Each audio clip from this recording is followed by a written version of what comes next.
All right, let's get this party started.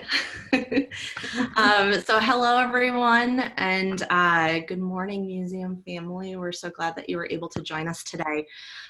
So this is our second webinar for the American Alliance of Museums Traveling Exhibit Network. And we really see this as a follow-up to our first webinar, which was Traveling Exhibition Planning Through a Pandemic, which was a webinar that we never thought that we would have to produce, which has been seen by over 700 viewers.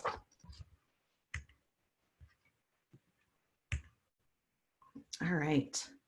So before we completely jump in, I would just love to quickly introduce our board here. We have Heather Farnworth with Ontario Science Center.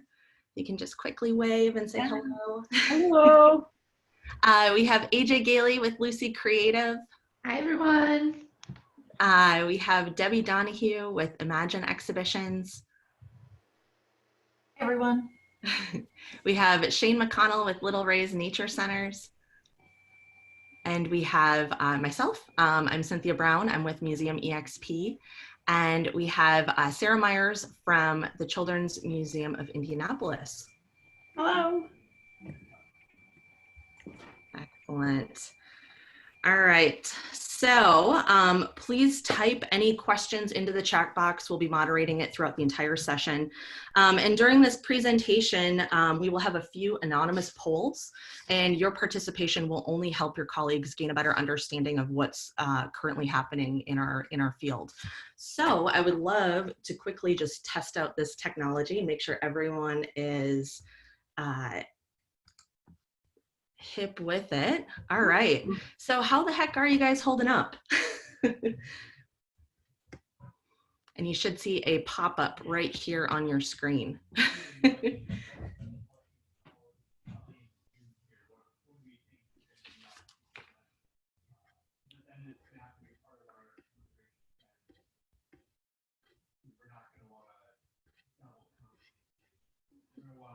All right, and we're gonna close it in 3, 2, 1. Awesome. So number one answer, I cannot wait to get back into my museum or any museum. Followed by three-way tie for second place. I've come to the realization that teachers don't get paid enough.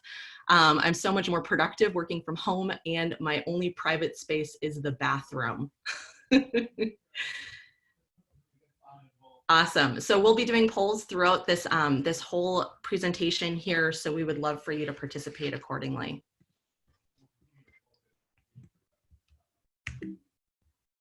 All right. So as we mentioned, we hope that you guys really are taking care, not only of your family, but also for yourself. And so I just really want to quickly plug that next week is Spring into Wellbeing Week, and our friends at the Association of Midwest Museums and the Mid-Atlantic Association of Museums have put together an entire week of free programming for museum workers, and you can find a link at the end of this presentation. All right. We know that when you are working in traveling exhibitions, you may be the only one at your institution who knows the complexity and the nimbleness of what this particular subset of our industry demands. And there is not a cookie cutter solution to your temporary and traveling exhibition schedules, and there's most definitely not an easy button. And so we really wanted to bring together 5 diverse organizations who are working through all of the ripples of this COVID-19 situation in real time. And so we're pulling back the curtain, and they're going to informally share with you their perspective, planning, and unanswered questions. And there may be some redundancy in these presentations, but it should be viewed that these are, it should be viewed and gleaned as a commonality to the overall approach. So with that, I would love to just quickly run through our case study participants. First off, we have Mitch Boerner from the Minnesota Children's Museum. Thank you so much for joining us. Kathryn Huneault from Science North, Natalie Das from Ontario Science Center, Susan Neill from the Field Museum, and Stephen Mann from the Baltimore Museum of Art. So thank you so much for being here. So with that, we're going to go to our first poll right off the bat, because I know that many of us, just looking at reopening and looking at our exhibition schedules, there is a lot of uncertainty. So I would love to know, when is your organization currently slated to reopen, knowing that this is a moving target?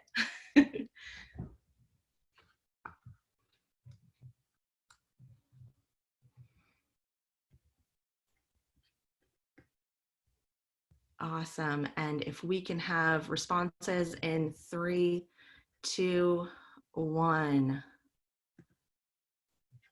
Awesome. All right. So as we expected, 50% of you said that you were really not sure yet. Whereas in second place, we're looking at a June 2020 opening.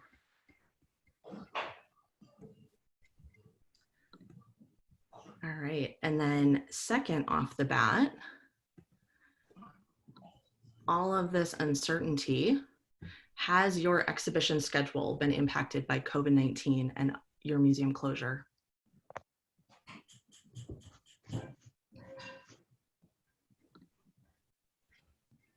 All right, and responses in 3, 2, 1. And a resounding 96%. So I do hope that you find these presentations helpful, and we're going to get started here.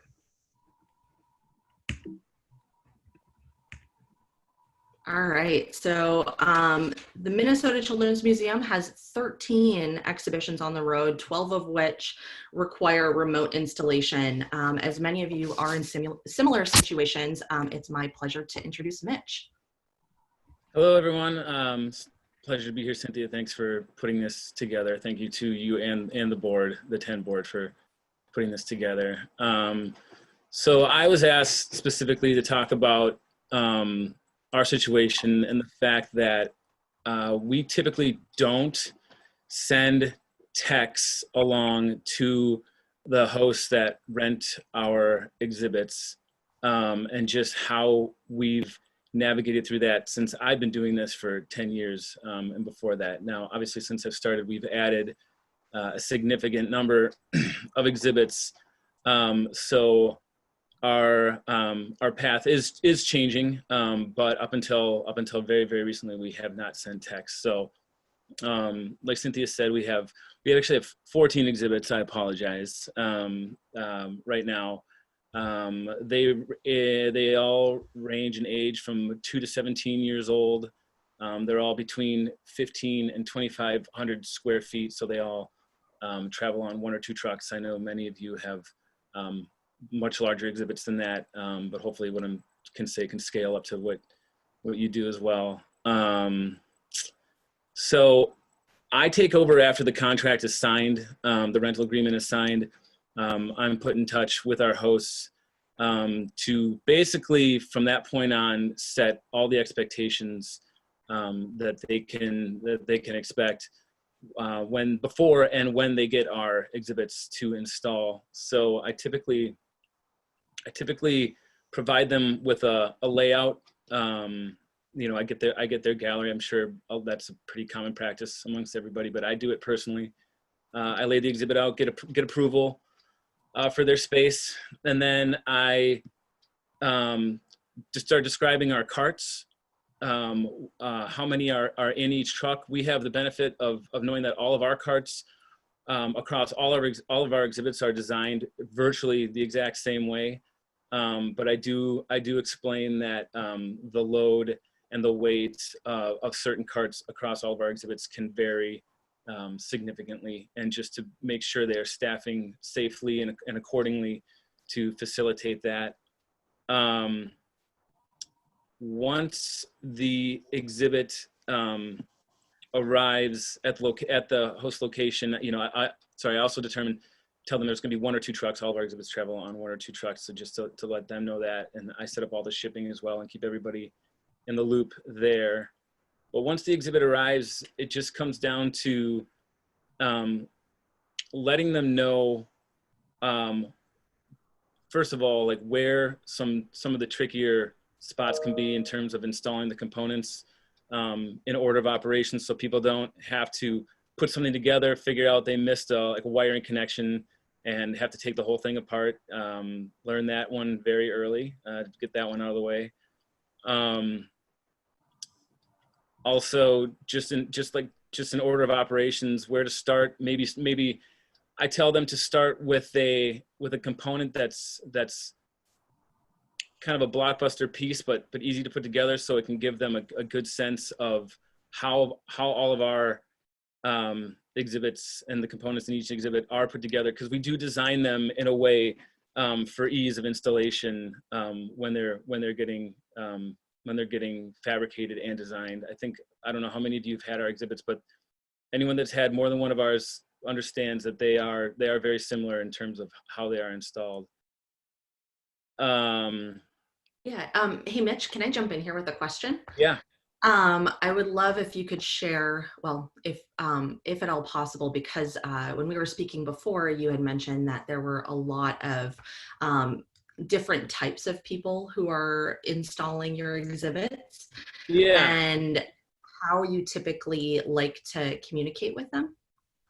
Yeah, so that's what I was getting to is the way our exhibits are designed. We do try to design them for all ranges of installations. Like, we will obviously work with institutions that have exhibit managers with 20+ years of experience who completely disregard the manual and just see how it goes together because they've done it a million times. But we've also worked with small libraries where you get a librarian or a custodial staff member working there who's going to bring in their grandson or granddaughter to install one of our exhibits. And that, in both cases, I just overly communicate to our hosts, primarily through email, to leave a paper trail, and to also, if I type up anything, they can use it as a reference to go back to.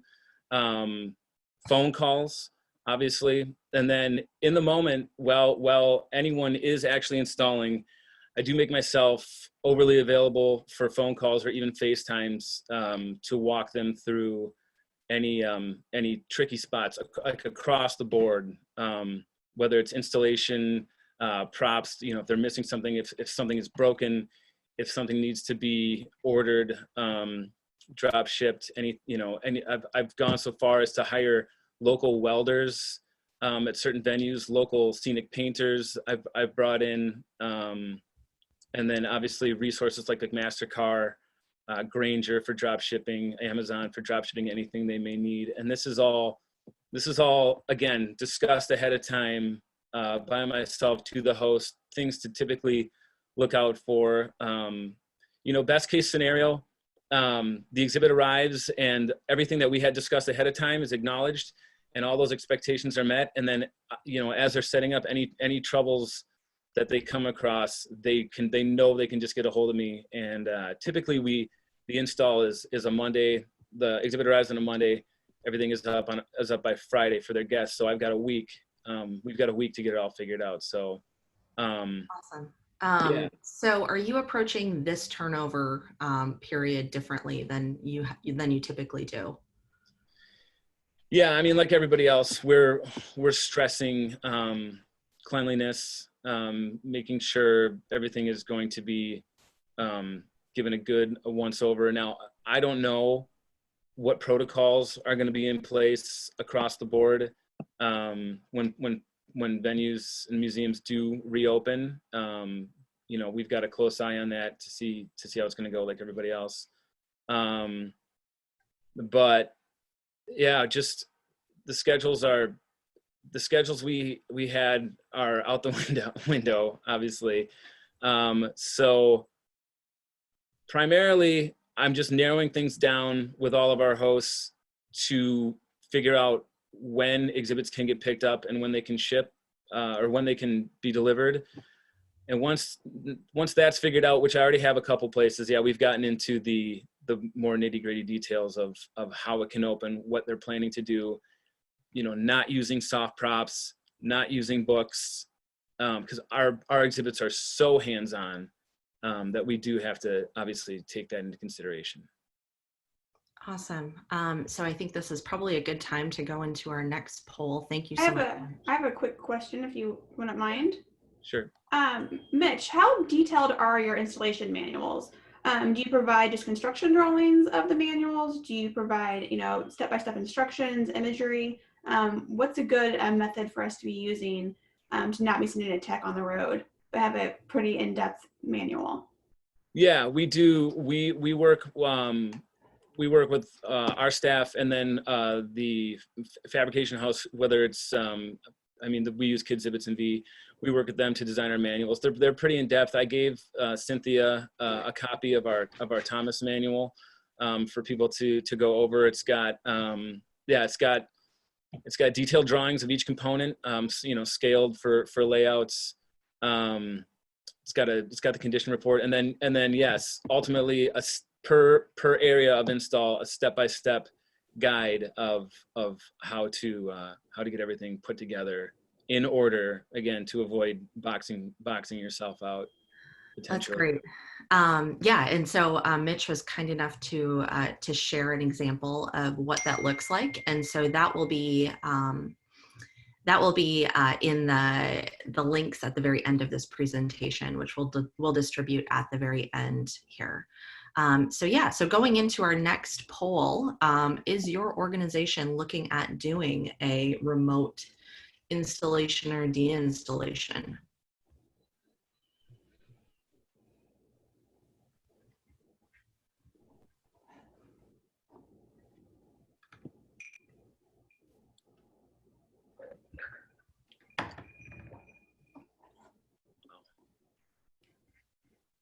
Wonderful. And we're going to close the poll in 3, 2, 1.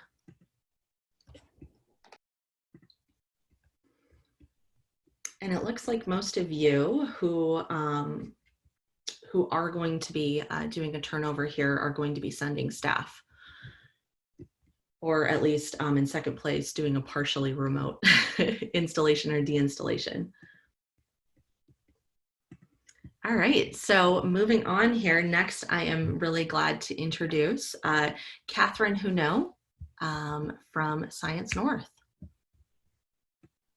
Morning, everybody. Good afternoon. Thanks, Cynthia, and thanks to the AAM board for setting this up.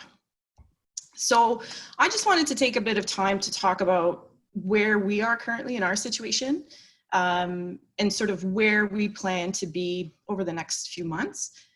In mid-February, our install teams left for 3 locations for about a month-long trip. And when they were at the last location, the institution there made the decision to close, which was at the same time that we sort of all closed.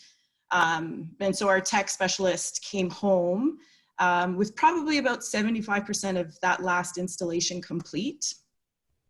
In mid-April, we were meant to travel to 2 locations to strike exhibitions, and we have a third planned in about 2 weeks. So as far as our installs go, we're more or less on track, but our strikes are not. And at Science North, all of the traveling exhibits that we have in our roster were really developed in such a manner that we always had the expectation that we were going to send a technical specialist to manage the install and strike. And this last poll, for all of these locations who are still sending staff, I'm so jealous. Because we're probably not going to be in that position for the short term, and we don't know the timeline around that.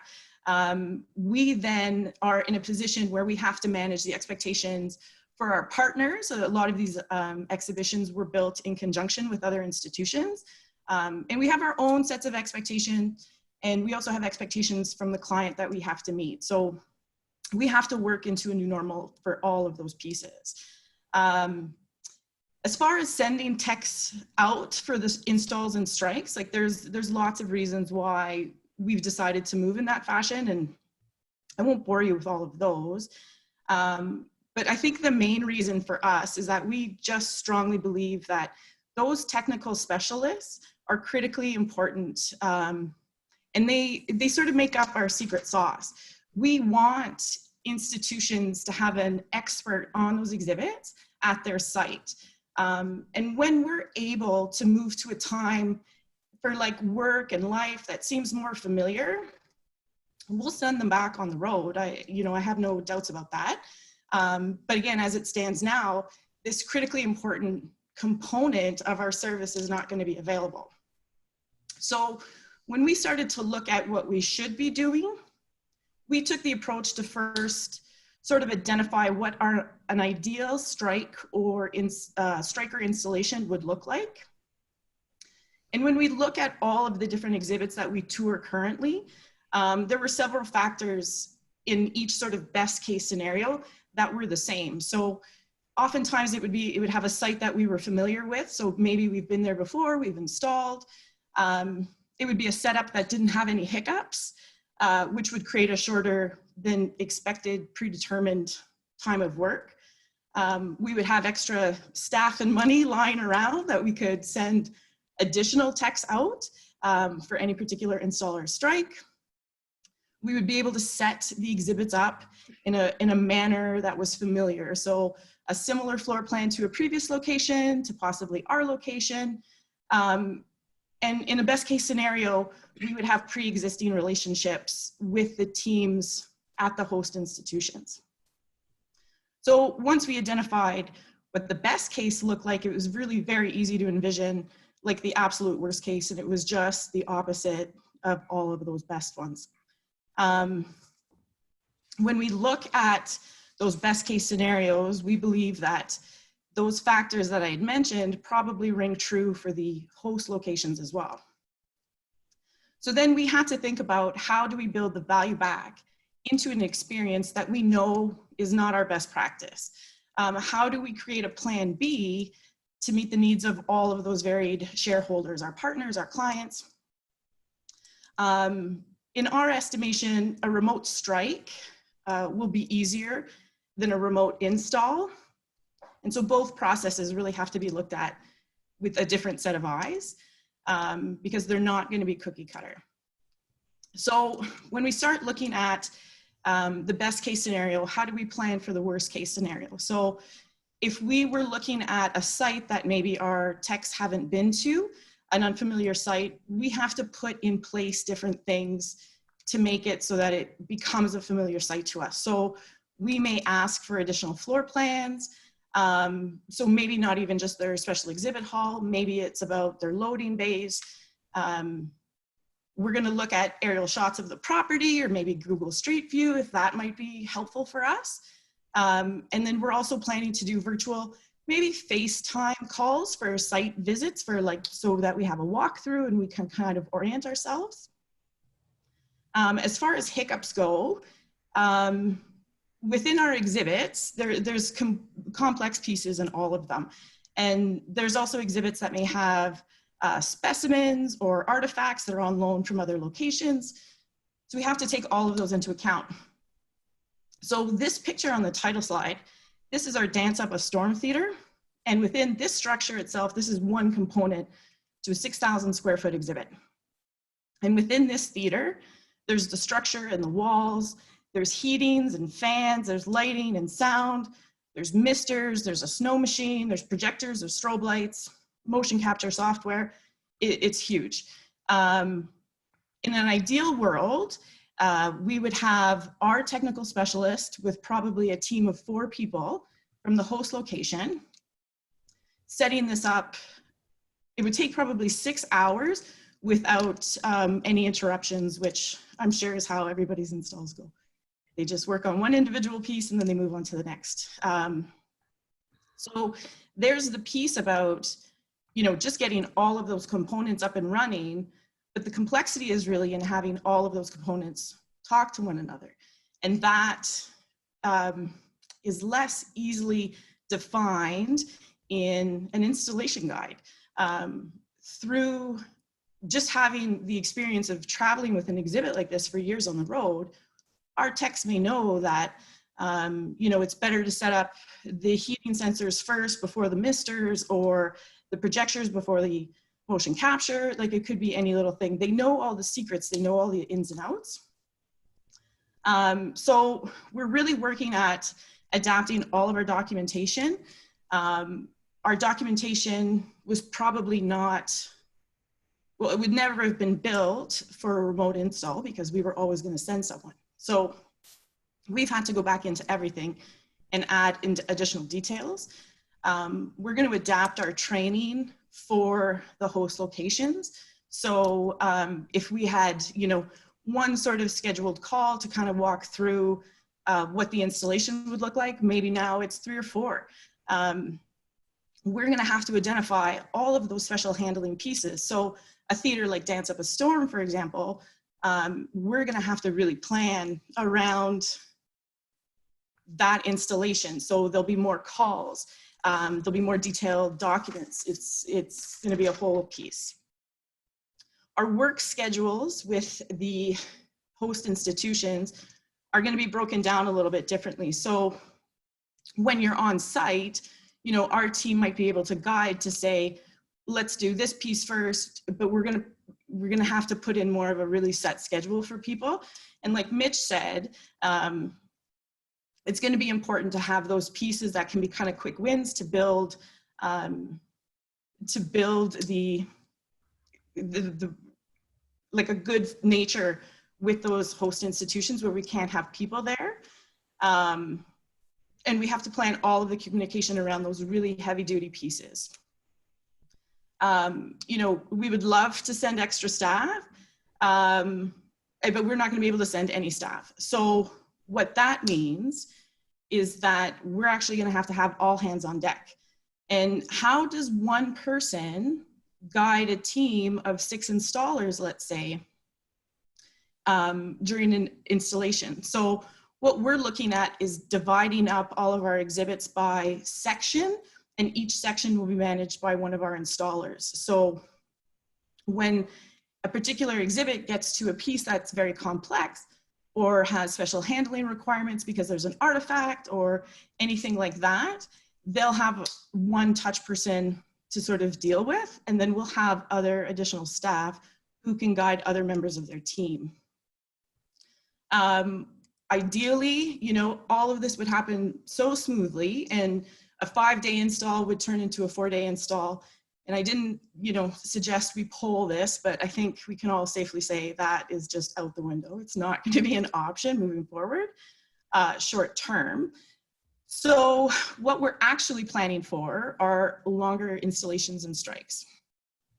And to do that, we need to sort of sort out where the lags are, where are the tough pieces going to be, and where are the sort of important pieces to kind of get through. So if there are pieces that are difficult or large, you know, we can also make an argument in some cases to say, maybe those should be the first things that are installed so that we can get through them. And if they need the extra time, there'll be extra time. With the shortened timeline, again, it's different with a strike versus an install. So on a strike, our team has already been to that location more at this time. So they're more familiar with the team, they're familiar with the setup.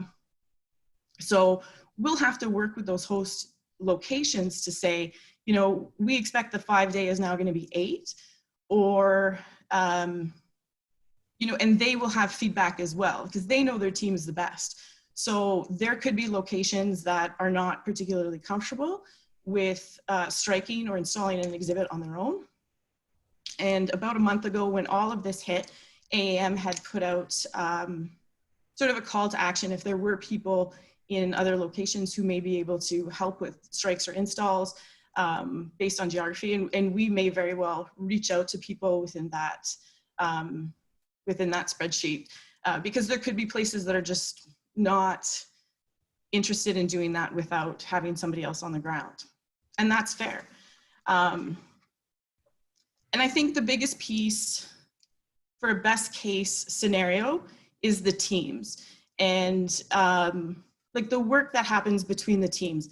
And this is the big one that we really feel that we have to plan for. If our technical specialists are our secret sauce, how do we move forward without them or with having them work in a different fashion? You know, our tech specialists are really the last line of defense. They catch every sort of paint chip during an installation, to major malfunctions. You know, it could be something as simple as a missing power cord, or it could be, you know, a television screen that was damaged in transportation. So they troubleshoot all of that. And of course, you know, my preference is that our team troubleshoot that rather than the client.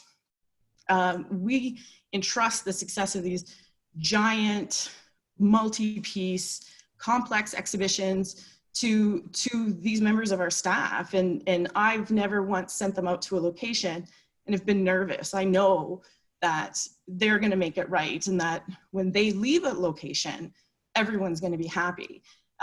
So they are my safety net.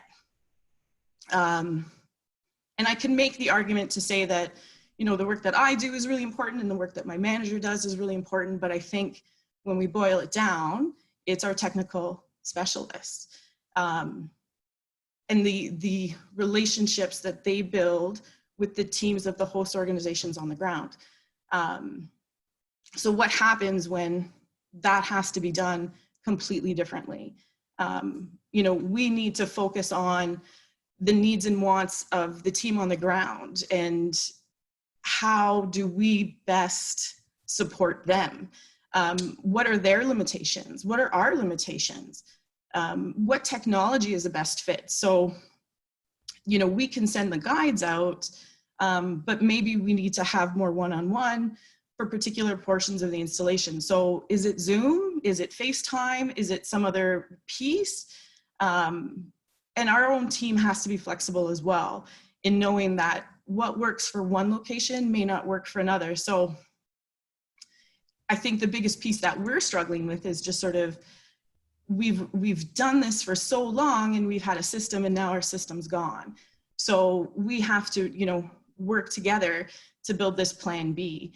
And I think we're in a good place. Like, I'm feeling confident about, you know, the next sort of few months, aside from the fact that I don't know what the timelines are going to be for us to go back to our way of life sort of with this work. So we're working on all of these sort of kind of touch points to figure out what could go wrong and how do we mitigate all of that. And I think it's really important for us to really stay focused on the fact that this could also change. Like, you know, we can make all the plans that we want, but we could also have a host institution that says, you know, why don't we try this? And that could be the piece that really works. So we've had to, you know, really get out of our comfort zone, which I'm also optimistic. I have this sense that there could be new best practices that come out of this. I think we've already seen a few things. So when we have teams who travel with an exhibit for years, there's things that happen on the road. Pieces sort of get damaged or damaged or changed. So it could impact everything from the installation guide to the truck schematics. And what we found is that sometimes, you know, our installers are keeping the information sort of within them. So we've really started to look at, you know, moving forward, what do we have to do? And that means updating all of these guides sort of after every trip, rather than, you know, doing it all at once for everything across the board. That's great, Kathryn. Sorry to jump in here, but you have a couple of questions. So just really quickly, when is your next turnover here? So our next pre-scheduled turnover would be early May. So I think it was May 10th. Okay, excellent. And how do you expect the host costs to change with your plans for as things kind of change with your strikes and installs? I don't know that we're anticipating an additional cost for the host institution. So when we sign the contracts, you know, we sort of have a timeline built out.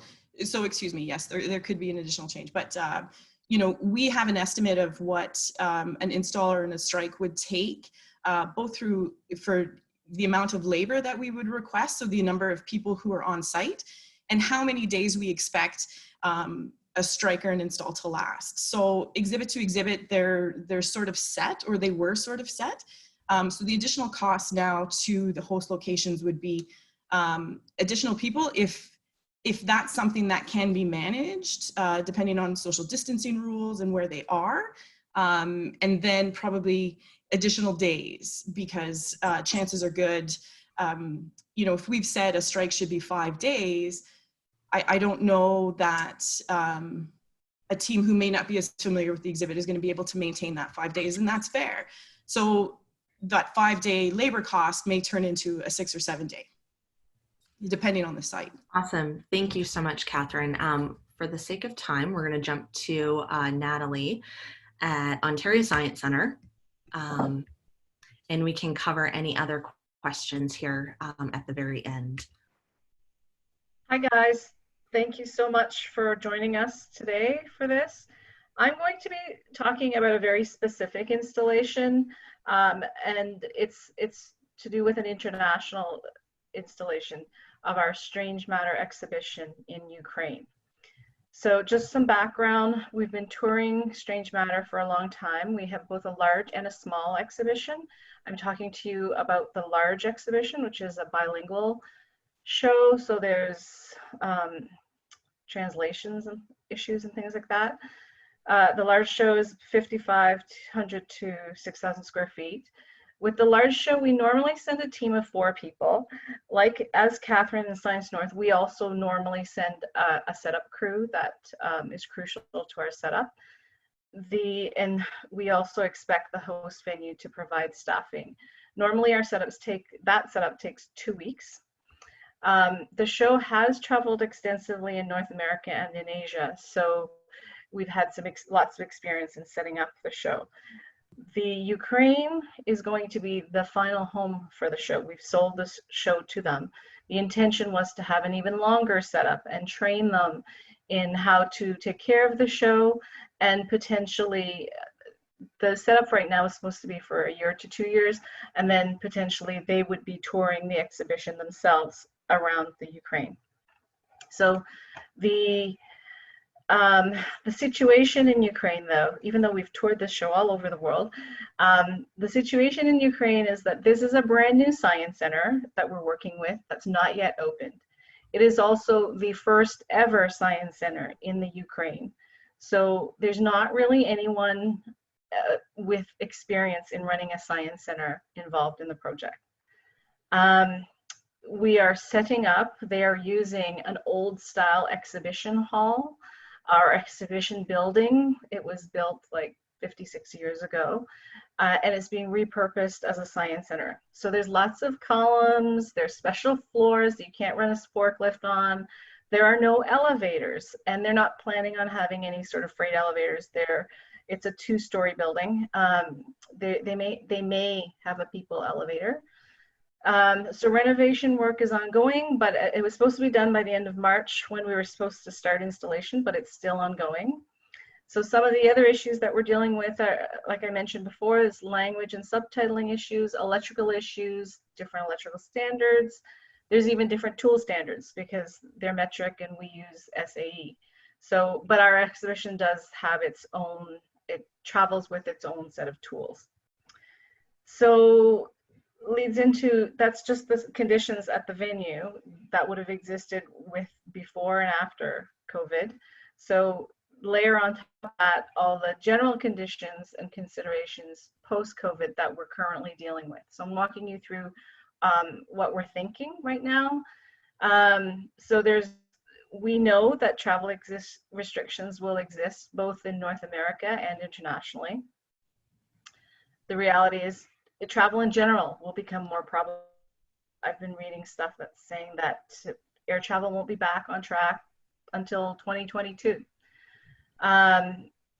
We're looking at that customs and shipping may be vastly different in the future. There may be, you know, a holding time or, you know, just letting things sit for a few weeks. So that won't happen smooth, but that's just something that we're thinking about in general. There are no cleaning measures in place right now, but we're thinking up that we will have to put into place our own cleaning measures, both pre-shipping cleaning and then pre-opening cleaning. And we may be relying on time to be a key factor, so letting things sit for a while, if possible. We're looking at maybe going back to using old style cleaning materials like cheesecloth, or using things like laboratory grade paper towels like a Kim wipe. So it might be more expensive, but it will do a better job and get the job done. Some other things that we as an industry may have to start thinking about: when we had SARS in Toronto, we had a Connects exhibition here, and after the show, after the run here, instead of cleaning and bleaching, they ended up just throwing everything out. And that's just an example of the types of decisions that we as an industry may be having to look at doing for certain things that's connected with our exhibitions. The other thing that we're looking at in terms of travel, there might be quarantining of people still happening, so that would be, there are cost factors involved with that, and that may happen at both ends, both if we were to go to the Ukraine and then have our staff have to be quarantined there, and then when they come back, there would be costs involved in quarantining them here if they have to, for example, be quarantined in a hotel versus their home, so that they're not impacting their family. So how are we thinking we're going to work differently? So working differently, we're looking at either the remote setup by video conferencing or sending a reduced staff. We're not thinking it's appropriate to send a full team at this point in time. So the best scenario, if you're sending people, the best scenario is to send at least a pair of people, in our opinion. But for us, it really depends on when the clients think they're ready to reopen, and when our travel restrictions will open up. Then we'll decide on which way to proceed, if to do a remote setup or to send a reduced team. But regardless of whichever way we go, there are some things that we've started to look at and are taking into consideration. So for us, and I'm sure for many of you, the number one factor in ensuring that your setup will go off without a hitch will be organization. So knowing where all your things are that you need to set up and how well things were put away will be a key factor. So for this, your creating plans are key. The order in which you've created things, I think we have some examples of our creating plans. We've got examples of our trucking plans, and we've got examples of how we have a components list. It's not just a components list, it's a visual components list, it's a drawing components list. So having really, really good plans and clarity of the crates and where they go and the order in which they come back or go away. A really well-written and organized manual, as Mitch mentioned earlier. For us, either way, having a project leader or having staff involved, if you're sending them, who know the exhibition really, really, really, really well, who's an expert in setting up that exhibition, will be key for us in having a successful either remote setup or a pared down staff setup. The other key thing that we've been thinking about doesn't apply to this one, but we are moving other shows in North America. So your takedown has to be as near perfect as possible and as well organized as possible to ensure that your next installation will go very, very smoothly. And so sort of the level of organization I'm talking about that needs to happen is we've got our bolts sorted according to exhibits. So some people use all the same bolts for all the exhibits, but we've got different bolts that go with different exhibits. So knowing how those are organized will be better able to help direct other people in setting up your show. So for the video call setup, some of the things that we've thought through already, because we're leaning more towards a video call as of right now. Yesterday they wrote to me and told me they're opening back up. They're starting to open back up as a country on May 11th. And in Toronto, we're nowhere near that. Our schools are closed until the end of May and possibly beyond. So our numbers are still kind of high. So with that in mind, knowing that there's travel restrictions, knowing that there's not any direct flights to Kiev from Toronto, we're leaning towards the video call as of right now. We'll see if their building's not ready, then that'll be a little bit of a bonus and maybe things will open up and we don't have to go through a video call. But right now we're thinking through a video call, and if we were to do that, again, we've been working with them, so opening up channels of communication with them, it will be key, and having the person who's going to lead the install remotely or otherwise, working through right now with them to work through any, sometimes when you're working, what we found, when we're working with people that you don't know really well, everyone's all polite and they don't want to really say how things really are. And so getting past that so that we can be really open and honest and have open and honest communication with each other. Normally when at venues, we just get whichever type of worker they assign to. Usually unskilled laborers are part of the crew that would be assigned to work with us. In this case, we're going to be requesting that we can't use temporary laborers for this type of setup, for a remote setup. We need to have skilled workers. So we're already thinking that there will be a smaller team, so which will result in a longer installation or takedown. We're thinking that we will need at least 50% more time for both setup or takedown at a minimum. That's what we're sort of just guessing at that. So once you've got your communication system set up and people are working well as a team, then we can replicate maybe smaller teams throughout the room to work on maybe 2 exhibits at once. In terms of setting up, they have to have a really good system of communication and working as a team, and then they also have to get a little bit of working knowledge of the exhibit system that we're dealing with. We've thought through, when trying to explain things to people remotely, you know, just talking through it may not work, especially we will be dealing with language barriers. So we've thought through having drawings, but beyond drawings, having a real clamp, a real bolt, having models, if possible, of the exhibits, and going beyond diagrams and plans, which we will have, and the manual, but having things like Play-Doh so that you can make things and show people how to bend and how to twist. And so having a variety of communication tools available, basically. For a video call, a time zone will be a huge factor for us in this setup because of our night. So that's something that we're going to have to work through. We've already noticed in having Zoom calls with them, technology, we need to both have good technology on either end. Better microphones for the setups. Stable Wi-Fi will be an issue. So stable Wi-Fi for us is not so much of a problem, but on their end, it has been an issue. So, well, that's another thing that we'll have to work through. I already mentioned an electronic version of the manual so we can share our screen with them. We're thinking for the setup, for a video setup at the beginning, Mitch says he's available the whole week for phone calls.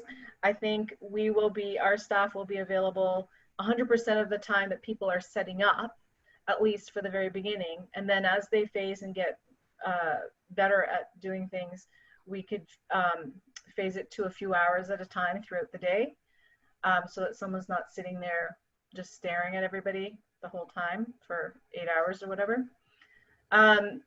We also think setting up, obviously, the one of the easiest exhibits first would be better, so that they get used to setting up the system, teach them the basic system, and again, communication is going to be key.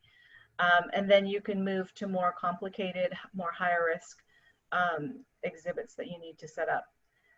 Part of this is sorry, Nat, I'm going to quickly jump in here. Yeah. When are you looking to do this this installation?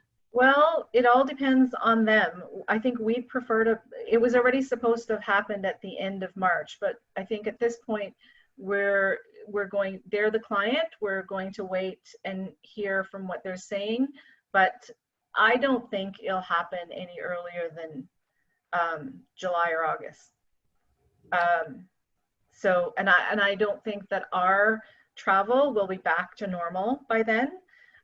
One thing I didn't mention, some people may know, we are a government agency, the Ontario Science Centre.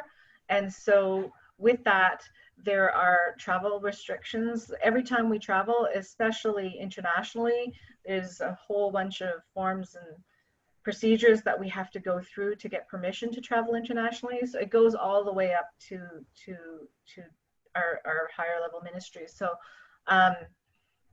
we don't think we're going to be granted permission to do an international trip anytime soon. Gotcha. So, thank you. So we're going to hold all questions to the very end. And because we are most definitely going to be running over on time, if anyone does need to jump off, I just want to reassure you that we are recording this, this presentation, and we will be uploading it to our YouTube page and distributing the link afterwards. So Natalie, do you have any final thoughts here? Just two things. It's that your floor plans, you need to have them as close to being perfect as possible. Knowing that things will go wrong, but trusting and holding on and being patient. And then at the very last, this is all it's a changing situation. So this is our current guess, but everything's evolving. And so we have to be willing to evolve with it. Excellent. Thank you so much, Natalie. Yep. All right. Up next, we have Susan Neill with the Field Museum. Good morning, everyone. Thank you for convening, and thank you for being so generous with all of your information and plans.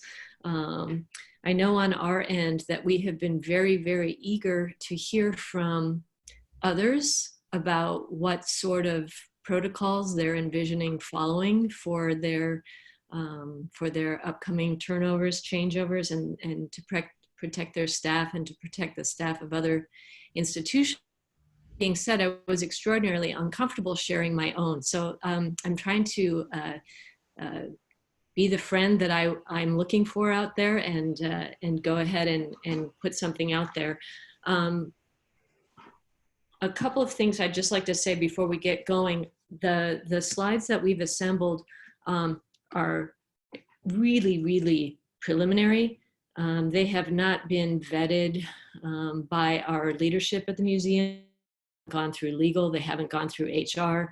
At this point, we're the people who are thinking about these things and are really concerned about these things, where some of the other folks are, focused on shorter term concerns, which we understand. So we're putting things out there, just knowing that everything's changing. And I can say that these talking points that we assembled, together something along these lines a couple of weeks ago, and then when the group discussed them yesterday, they had already changed their minds. They had rethought things. So it's very much, even from person to person, kind of a moving target. That's a bad analogy. So anyway, I just want to put a lot of caveats that this is a snapshot and it's probably already outdated. I'll also say that I'm going to move quickly because we're looking at a shortage of time. And frankly, I broke my own cardinal rule by putting lots and lots of words on text or on the slides and not any pictures. thinking that that would be more helpful to any of you going forward. So with that, I think if you could go to the next slide, please. So obviously we're all in this together. We've been hearing that everywhere, but I'm so grateful for the extraordinary network that we have. Obviously, I hope that somehow there could be a giant overarching coordinated protocol, but that's not likely to happen. And if it does, it wouldn't be soon enough for most of us. So I think for now, what we're going to need to do, recognizing that everybody's reopening at different rates and the states are going to have different guidelines, is that we just need to work together and work it out. Any solution for one particular install or deinstall can be helpful for the next situation, but probably it's not a one size fits all. We, at this point, anticipate that our first move will be an installation, and not until July, certainly, perhaps more likely in August. So we have a bit of time yet.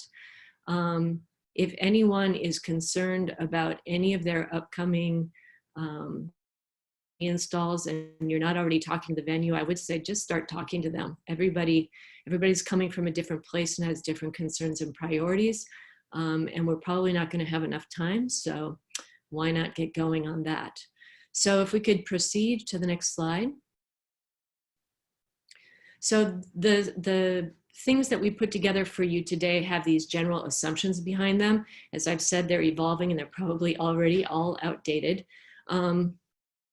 Think that the overarching recommendations about social distancing and limiting exposure to others are key. And so our basic assumption is that both the Field Museum team and the host venue team will minimize the size of their teams, that we will do what we can to observe social distancing. We will expect that the staff who are traveling from the Field Museum are doing that because they elect to do that. They're not going to be made to do that. Everyone has their own situation in their personal lives, and if they have risky people at home, obviously they need to be looking out for them.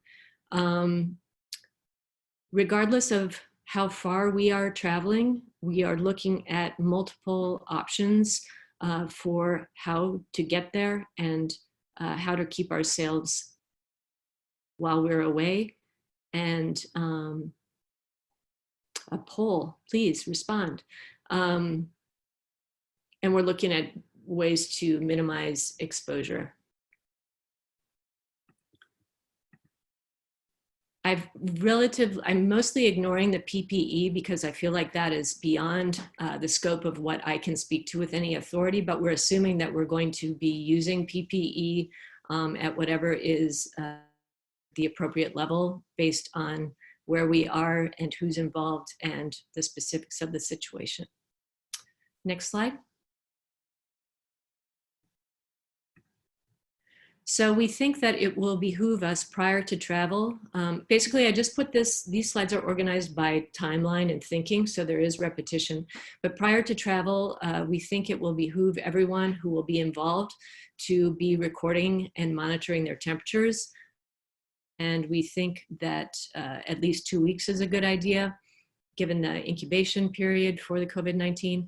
And we think it would be wise as well for us to have some alternates also doing this in case there is a team change as we move forward.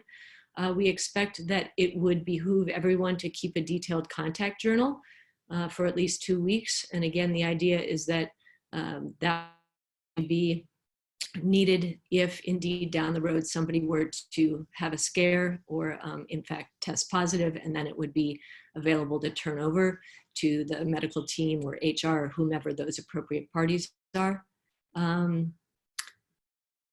We need to make sure that we have our best plan complete and thorough well in advance of anyone's departure.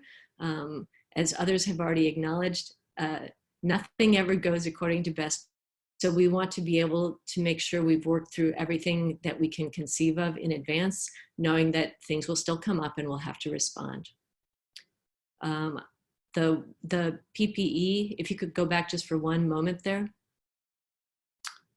We think that it's important in that plan to specify in the schedule times that people are doing the PPE protocol. So just make sure that you're allowing for that, and that remains a priority regardless of if goes, even if we're on schedule or not.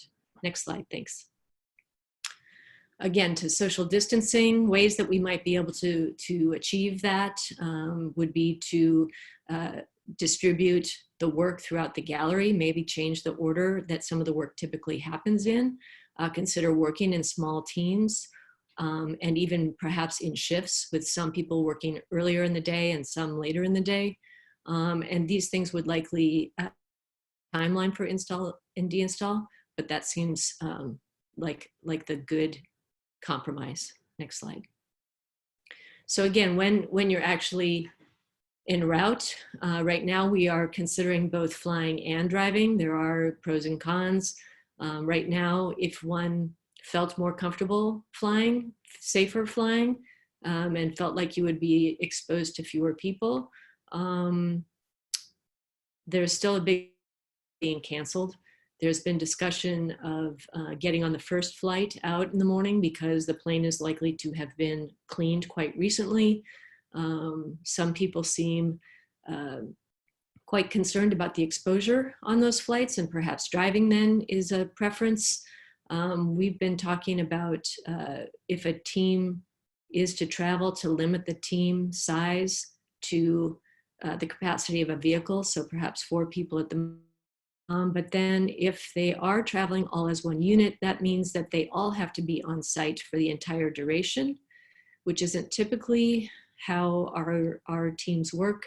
So we might be considering cross-training people so that they would be able to do more work while they are there. And this also means that we would not have the ability that we typically do to fly people from one exhibition deinstall to another one, because we're thinking that the teams will need to remain intact. So that becomes another challenge for us about the overall coordination of the multiple exhibitions that we're touring. Next slide. And then accommodations, would people have less exposure if they're in hotels or in residences, renting residences?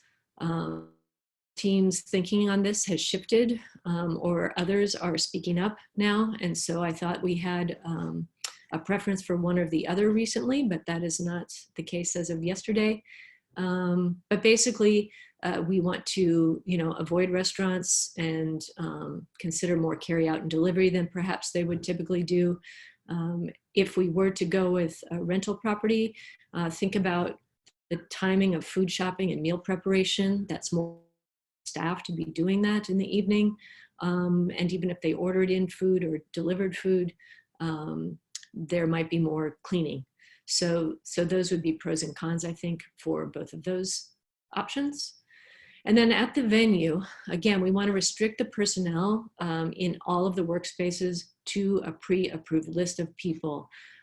We just want to be limiting people's exposure to the absolute minimum.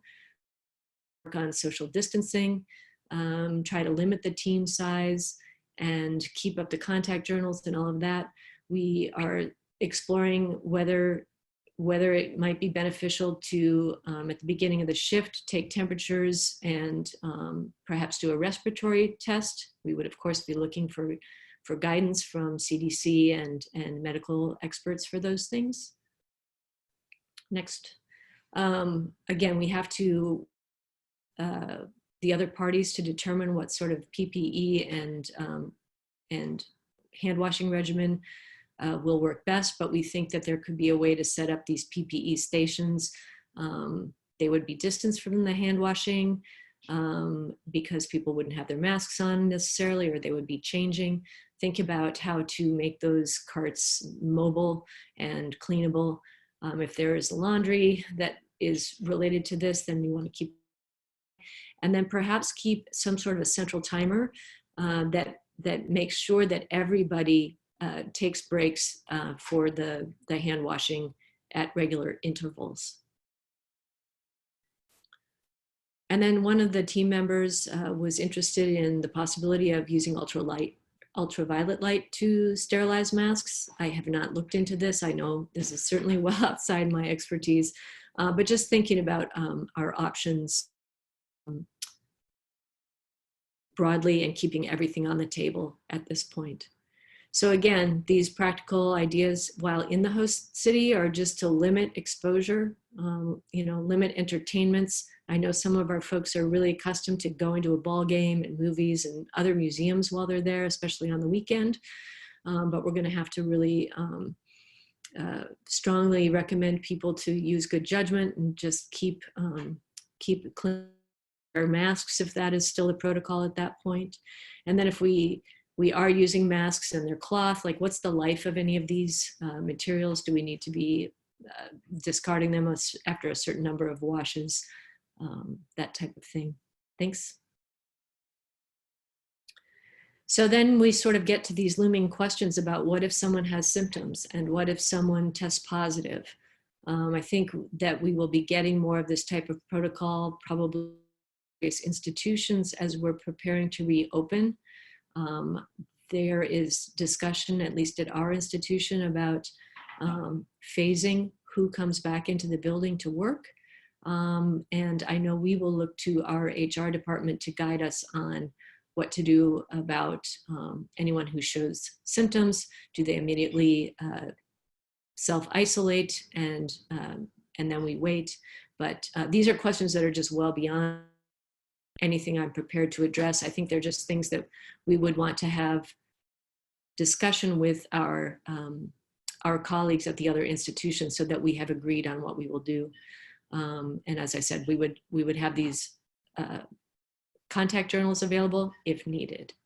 So that's all I had for the general overview. I hope that this is helpful in the sense of sparking conversations and our collaboration together going forward for the working team.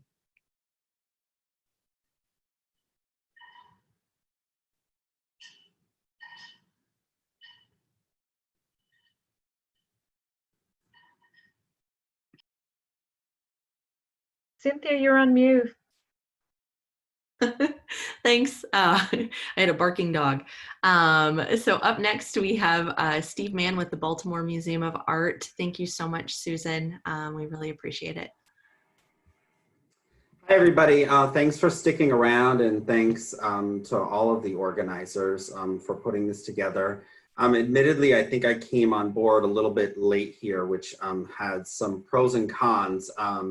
I want to avoid some of, redundancy, and so that leads me maybe a little bit off topic, but I also wanted to make sure that I touch on some things that may be a little bit different about art museums where we're not as infrastructure heavy in terms of our exhibitions sometimes, and the notion of a crew can be slightly different than couriers, especially when they're coming from third-party institutions, not even necessarily our own as organizers. So from my personal perspective, we have a couple of exhibitions that are traveling right now, two specifically, that are on the road. One was in storage, preparing to be installed at a venue, and that then had to close to the public. And so ultimately they had to make the tough decision to close, to cancel their participation in the tour. They were the last venue. And then we have another exhibition that was on view at a venue that had to close to the public, and then had a second venue or a following venue that was scheduled for this fall. And ultimately that venue also had to cancel their participation. So logistically, that had some advantages in that we were able to just disperse those exhibitions, and we're not dealing with the consequence of upcoming venues being squished by delays.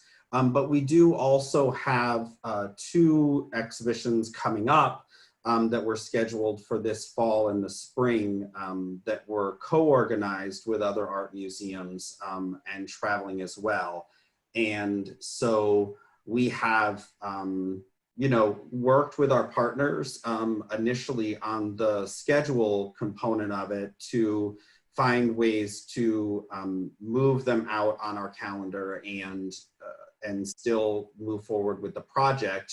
And we, you know, we chose to start there, and then when we had made those determinations internally, then reach out to the lenders. Both of these exhibitions are multi-lender exhibitions, and so, you know, there's a lot of pressure to get back to them to try to secure the loans for future dates, but of course you need to know what you're doing internally. So there's a bit of chicken and egg there, but we chose to, you know, determine what we needed to do internally since there were multiple venues involved, and then reach out to the lenders and hope that the chips fall in our favor in terms of securing those additional loans. So I wanted to talk a little bit now that you've heard the details from other people about what it's like for people to travel and install in these circumstances. I wanted to talk a little bit about rescheduling type of considerations. Contracts, of course, then come into play if you're come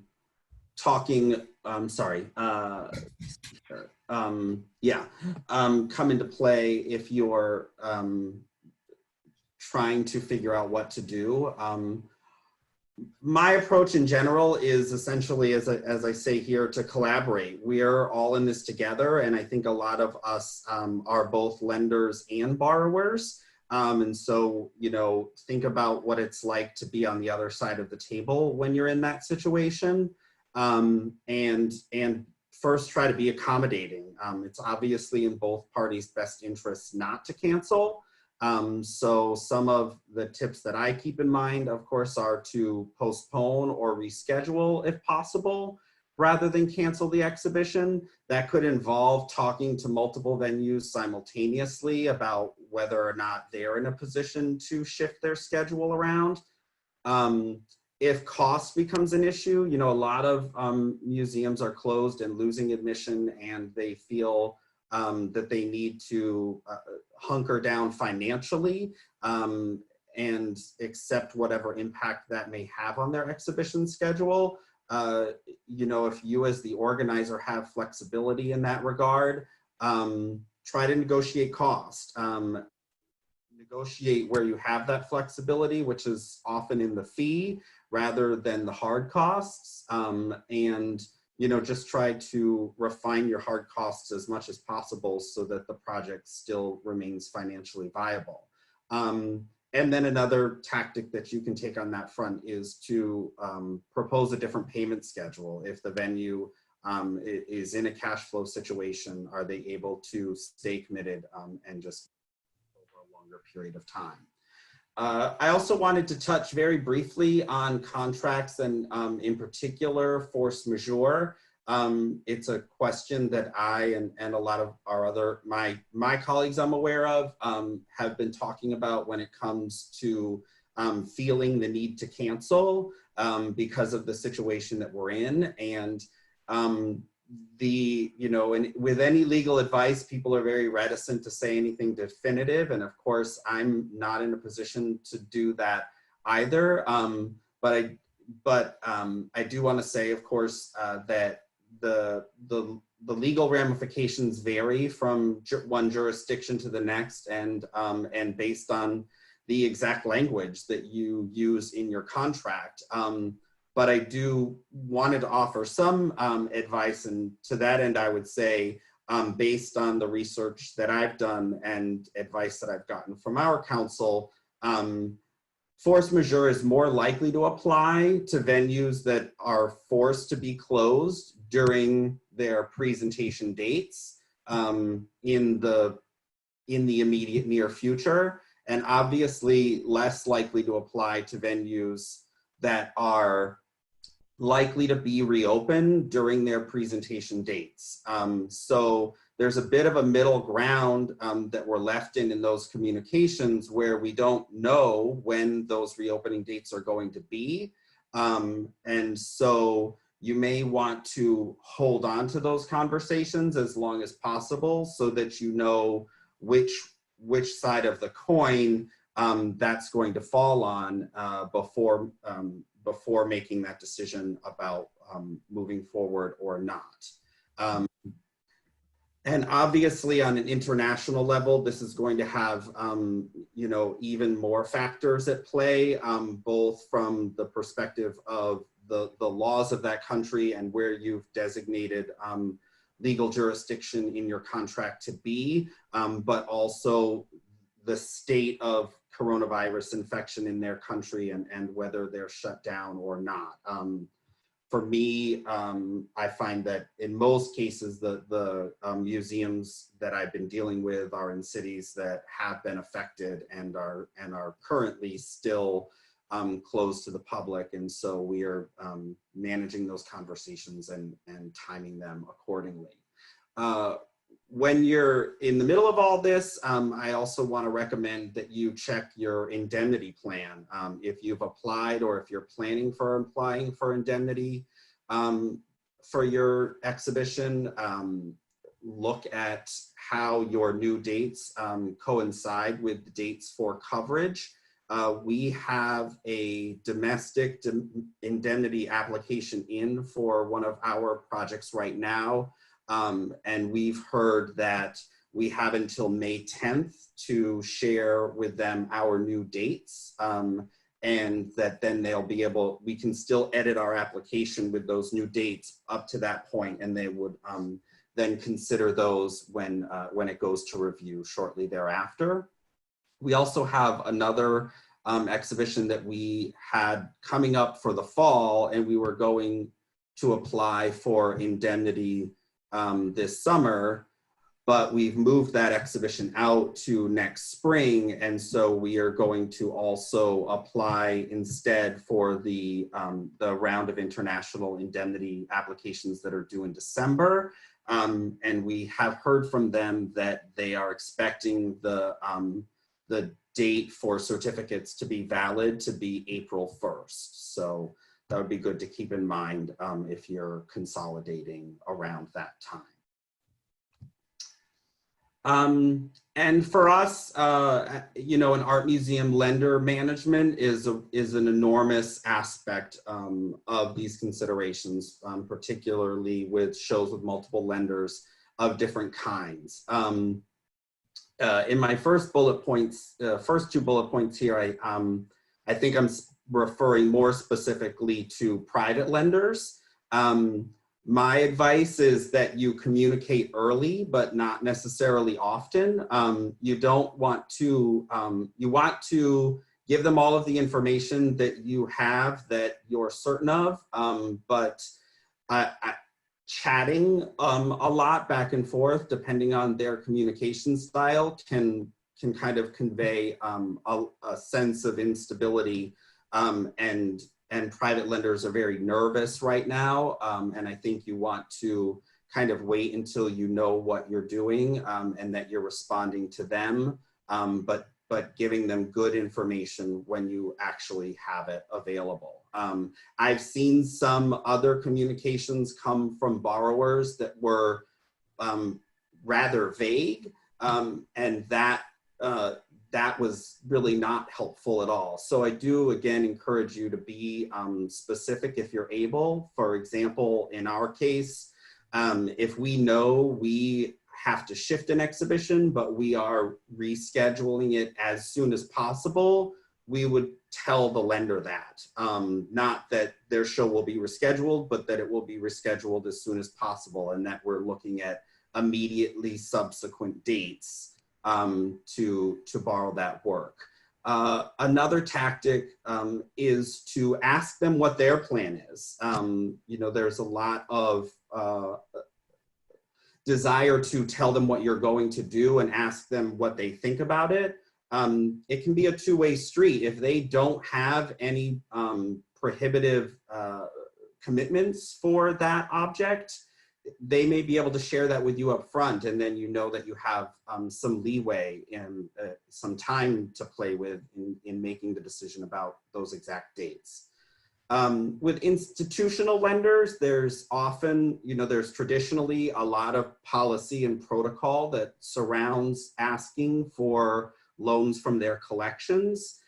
We've had a lot of success in trying to kind of use this current situation and the fact that we're both often on both sides of that lender-borrower relationship to encourage more transparency and less formality with these procedures in the near term. And again, that means asking them, for example, if they have any loan commitments, if they foresee any reason why you wouldn't be able to borrow this work within the next year or so, pending confirmation of the dates that you're going to formally request. And a lot of institutions have been very supportive of us in that, in giving us that feedback, which is really helpful.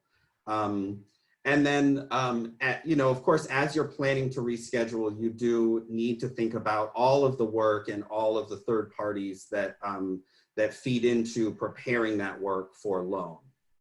And then lastly, I just wanted to touch briefly on internal rescheduling and what we've been doing here at the BMA.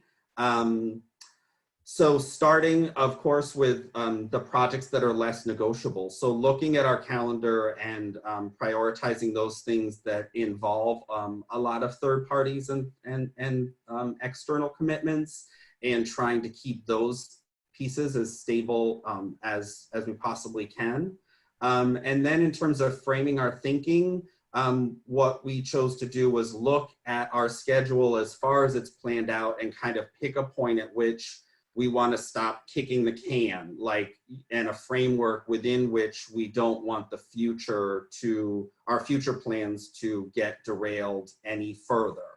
And then on the near end, there's been a lot of pressure internally for us to tell the staff when we would be reopening so that they can plan forward from that date. And since that wasn't going so well week after week after week, what we chose to do instead was jump to a point later in this fall when we have a greater sense of security about our ability to be open to the public, and then ask the team to count backwards from there, how long it's going to take them to prepare and install a given exhibition, and see if that backwards counting lands us in a zone where we're still optimistic that we'll be able to reopen or not, and then making shifts accordingly.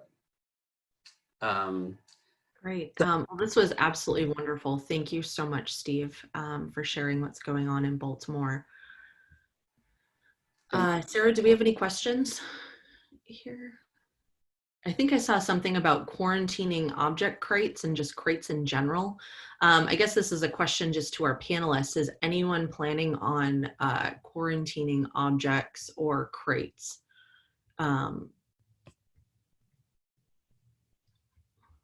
Cynthia, I think we touched on that. I touched on that when talking about this may be something that has to happen and that we have to take into consideration for, especially I'm thinking international, when you're at a customs process, it may become something that's put into place. And it may just be, right now when my groceries come in the house, I let them sit for a little bit before I touch them. I haven't been wiping them down. But certain things you just leave them and the virus will sort of dissipate. Awesome. There's also a conversation happening in the chat about language that's being added to contracts in case of future pandemics. So if anybody has any good tips as to what they're writing, adding to their contracts, that'd be greatly appreciated to be shared.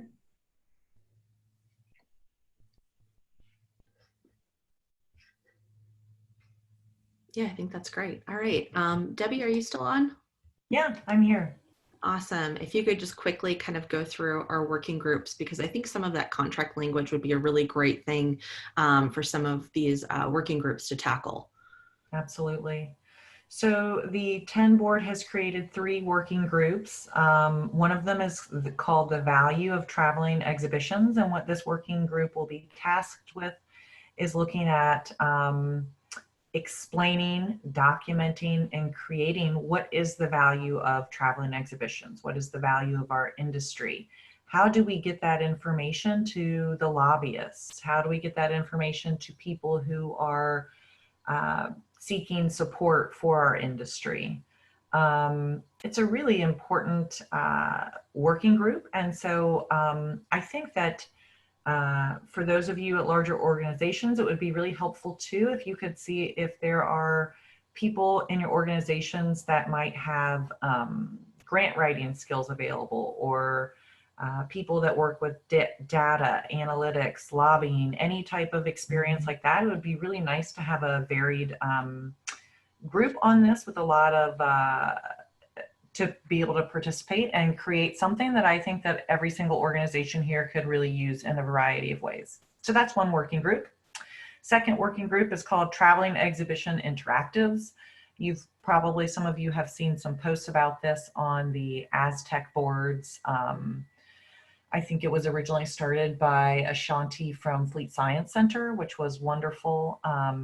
And it's something that all of us have been talking about as well. And what do our interactive exhibitions look like post-COVID when opening? What does that look like for the long term? So that is the second working group. And then moving to the third working group, it's Traveling Exhibition Logistics, which is very much what we've been talking about today. And I've been looking on the chat and I can see that there are still a variety of questions that people have and some additional things that people I think could provide as resources to our group. So we're looking at, discussing install and loadout logistics, how we can support each other and different items like that. There is a link for you guys to be able to register for these working groups. And you just need to register by Monday, which is May 4th. And then we will be asking for somebody to lead each working group and to help organize it. The 10 board will also be doing that. We also have a survey. The TEN group put out a survey. And so for you guys to tell us what is helpful right now to you guys, how can we help support you? So if there's things that we haven't put together that would be helpful, filling out that survey, which would be a great way to give us that feedback. Awesome. And then Debbie, can you just share what we have up next? Yeah, sorry. Okay. So next week, we are excited to be putting on a TEN and ILE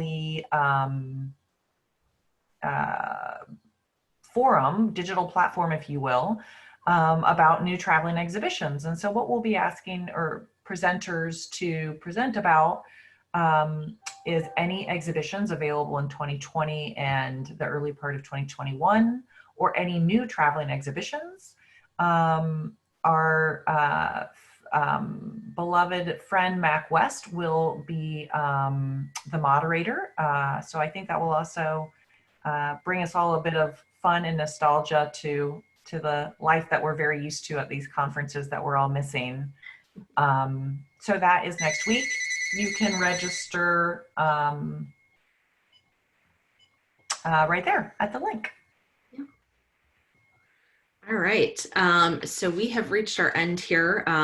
We will be distributing this this presentation as well as the recording. If you've registered, you'll receive an email with all of that information. We have a bunch of brand new resources that we've been gathering here over the last week. So some of the things that we've found really helpful. So we hope that you find some value in there.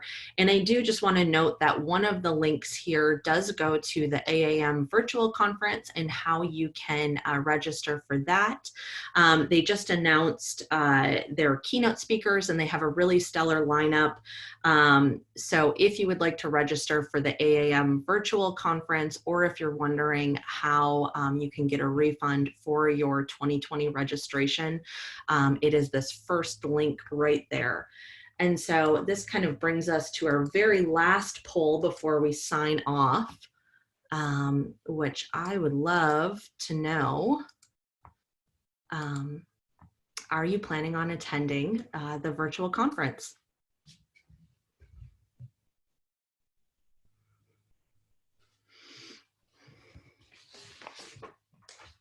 And more information on that conference is being released pretty much on a daily basis. And so I think probably the best way to find more information on that is through the AAM website, otherwise their Twitter account as well. All right. So that's great. 20% of you are planning on attending. Well, lovely. Well, we will keep you posted here on other events that we have coming down the pipeline, and make sure you keep your eyes peeled for any for our email following this this presentation. And we're going to continue all of our conversations and chat in our LinkedIn group. So we would love to see you on there. Well, thank you so much, everyone. We will hang back here if anyone does have any other questions. Otherwise, we hope that you all take care.